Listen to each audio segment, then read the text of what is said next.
အားလုံးပဲမင်္ဂလာပါလွတ်လပ်တော့ခြေလမ်းများ channel ကနေပြန်လည်ကြိုဆိုပါရစေဒီတစ်ခါမှာတော့ဆရာကြီးရွှေဦးတော်ရေးထားတယ်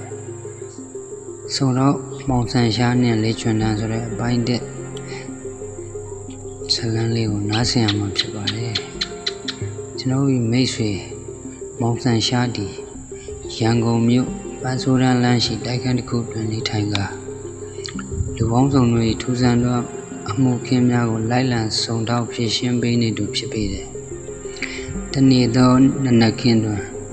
ကျွန်တို့ရေနွေးချမ်းတောက်နေစဉ်အခန်းတကားကိုခေါ်ပြီးမြို့သမီးတို့ဝင်ရောက်လာခဲ့တယ်။ထိုမြို့သမီးသည်တက်30ခန့်ရှိပြီးမျက်နှာတွင်ထိတ်လန့်တုန်လှုပ်နေသောရေရောင်များထင်ဟပ်နေ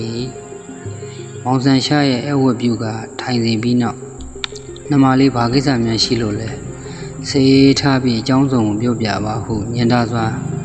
မေးလိုက်ပါတယ်အမျိုးသမီးကတပင်းတစ်ချက်ချက၎င်းရဲ့မြည်မှာမလှမေဖြစ်ကြောင်းနဲ့တနာစရာကောင်းသောအဖြစ်အပျက်ကိုယခုလိုစတင်ပြောရှာတယ်ဆရာကြီးတို့စီကိုကျမအားကိုတကြီးနဲ့လာခဲ့တာပါလွန်ခဲ့တဲ့နှစ်ကကျမရဲ့အမဖြစ်သူဟာမင်္ဂလာဆောင်ကနေ့ရက်ပိုင်းလုံးမှာပဲမိမိရဲ့အိမ်ခန်းထဲမှာအကြောင်းရင်းမရှိပဲရုတ်တရက်တည်ဆုံသွားခဲ့ပါတယ်သူတည်ဆုံးကနေညရီတုန်းကအိတ်ခမ်းပြတင်းပေါက်ပြင်ဘက်ကနေထူးဆန်းတဲ့လေချွန်တန်းခတ်တိုးတိုးလေးကိုကြားရတယ်လို့ကျမကိုပြောခဲ့ဘူးပါတယ်မလှမေကခဏရက်၍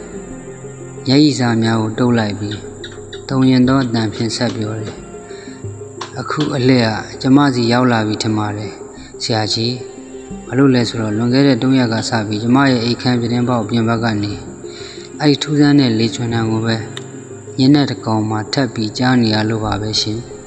ကျမရမ်းကြောက်နေပါပြီမောင်ဆန်ရှားဒီအစည်းရန်ကိုခဲလျက်ငြိမ်သက်စွာနားထောင်နေပြီးမျက်လုံးများကတောက်ပလာသည်ဒီမှာထူးဆန်းသောလူတက်မှုတစ်ခုဖြစ်ကြောင်းမောင်ဆန်ရှားချက်ချင်းသိလိုက်လေပြီ